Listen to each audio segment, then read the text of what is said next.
Warning, this video is actually a response to Ghost Critic's previous video from this week.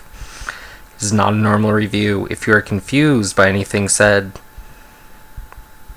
that would make a lot of sense. But there's a good chance I'm just talking about something that was said in the video that I'm responding to. There's links. You can click things. You can figure it out. You can probably fill in the gaps for yourself if you took a second thought about it. Or you could just not care. Hello, Ghost Critic. I wanted to come in and kind of talk to you about some of the comics you talked about and talk about the other books that I read that you didn't, just to kind of put it out there. So I'm just going to go ahead and start off where you started and go into the SpiderMan point. So SpiderMan 679.1, kind of a cool cover, just taking out the blue, thrashing it in.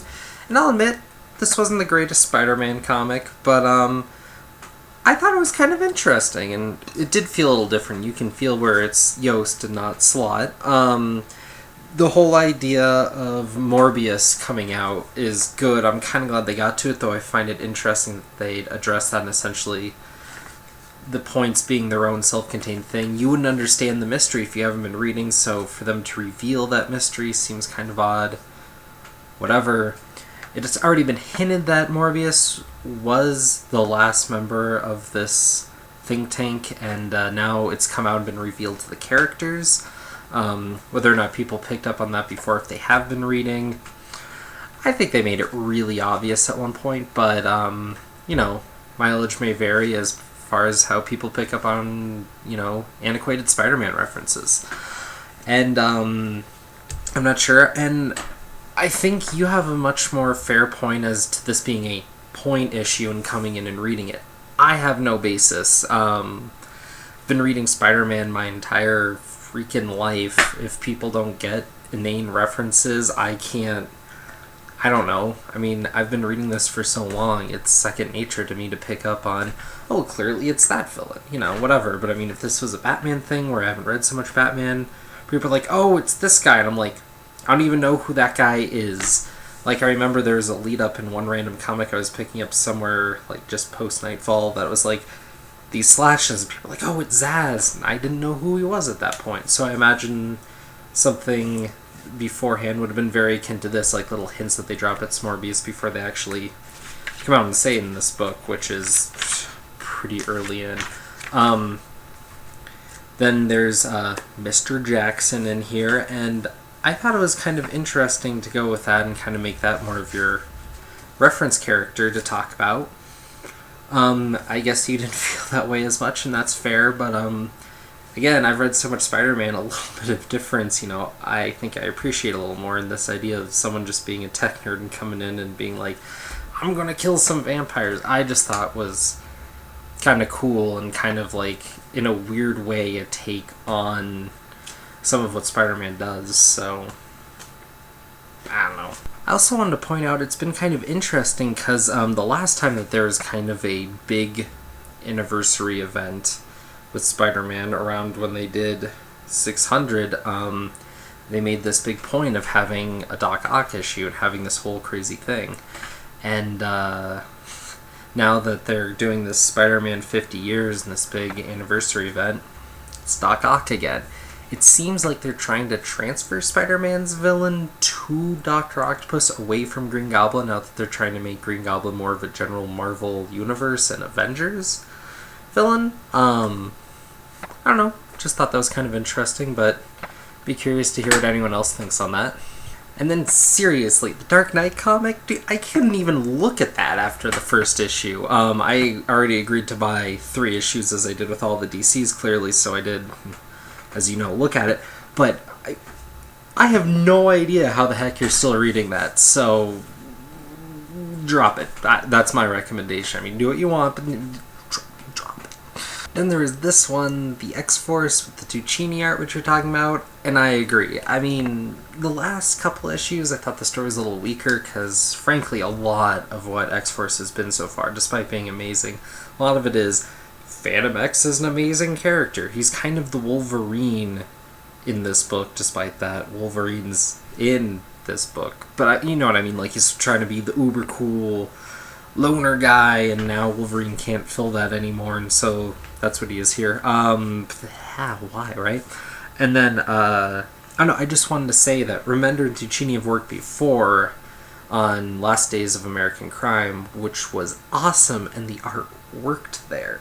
This weird kind of like crime noir, kind of reality bending kind of thing, like the art fit in the superhero, and that's what I'm been finding is there's a lot of these independent titles with more crazy art that's really cool, and the fact that it's kind of experimental and whatnot works.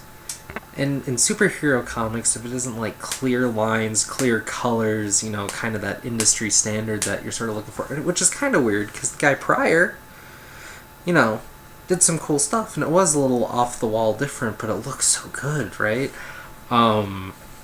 So, I don't know. And honestly, I know that another artist is coming onto the book soon, so I'm sticking with it. Otherwise, I'd probably drop it. $3.99 probably drop it. This is one of 2 titles I'm reading with that price point.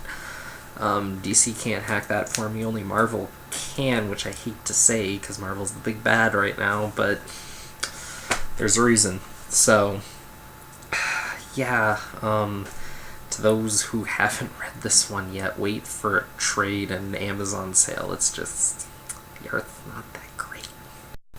Then I see you're reading the second Bulletproof Coffin, and that's awesome. I read the first one in trade and loved it, but I know the only reason I loved it is because I read it in trade. If I was trying to keep up with that kind of story and I had to read it month to month, it would drive me nuts. I would not enjoy it one bit. So kudos to you for that and helping support them on that, but I'll read it when it's collected, man. Kudos to you for keeping it with that kind of like cliffhanger and pacing, and like if I didn't read it all at once, I wouldn't have been able to put that story together in my head, how you're reading all this and then keeping up with that month to month. And then Wolverine and the X-Men. I have been hearing nothing but amazing things about this book from you, and the idea of the humor and the way that it's going in, and frankly those covers have been awesome. Though I already pre-ordered the trade, the hardback I guess, because they do hardbacks first, but go through the internets, it's cheap anyways, so when I kind of worked it out, it's definitely cheaper to wait for a hardback and buy it off Amazon, so there you go. Yeah. So I'm reading that mostly because of you, sir. Yeah. Then Justice League Dark. Really? You like it that much? I'm a little shocked.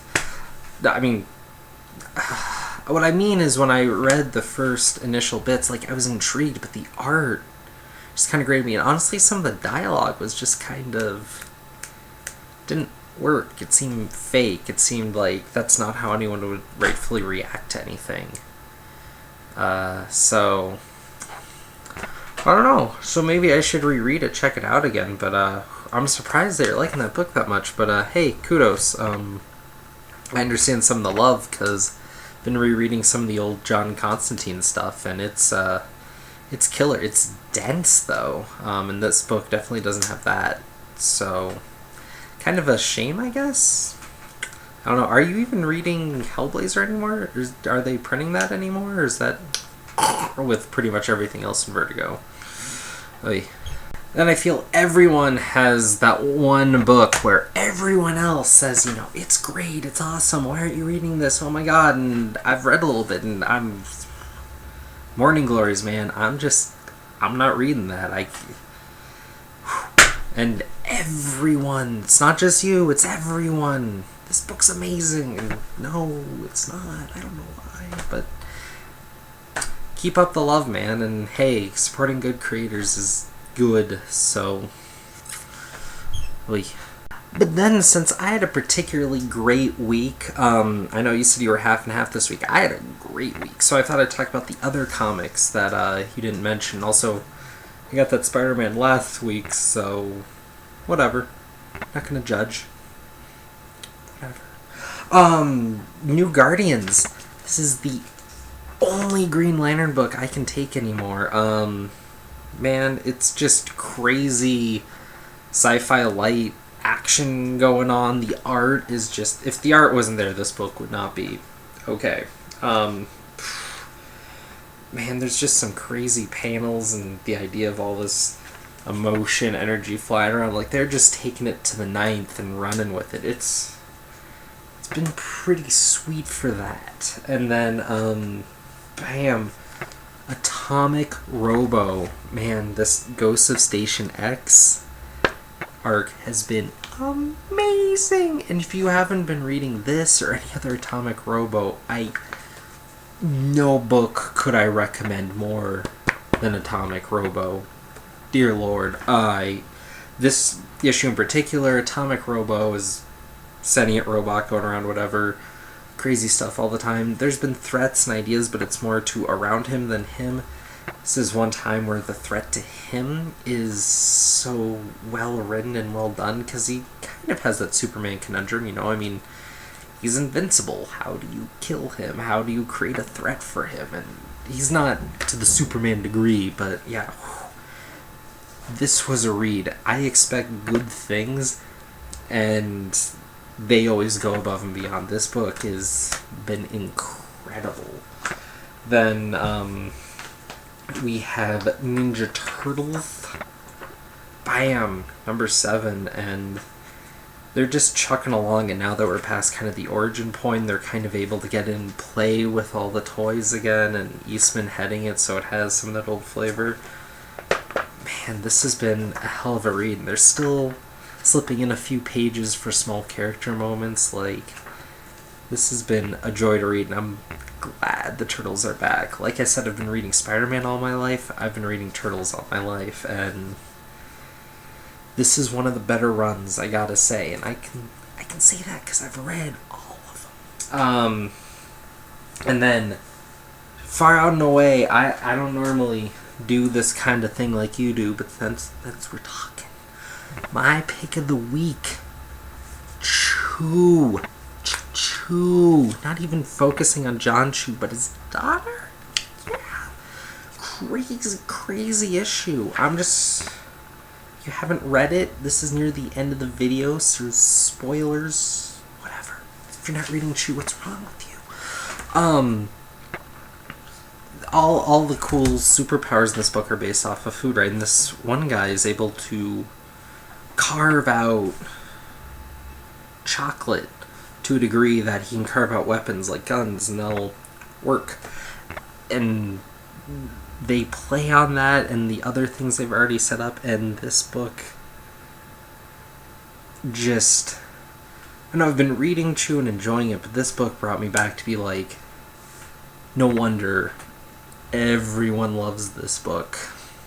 Sure, there's that one guy out there, like me, for Morning Glories, but this book, there's a reason this book is getting all the praise and hype that it is. This is the book of the moment, and man, this issue proves why. And if you're not picking this up, and I don't know, and I know you, sir, are. So good job. But hey, yeah, comics. Keep the talk going. Keep reading. Oh, P.S. Thank you again for linking to my Girls video. Not Girls, Luna Brothers. But you're reading Girls. Can't wait to hear what you think about that one. Though, even though I said that was like their worst one and Sword is better. I said that, but you went the other direction. That's cool. Just saying, if you don't like it that much, can't put it on me. Can't. I said the other way, and you... Whatever. It's cool. It's cool. And that's the PS, so peace.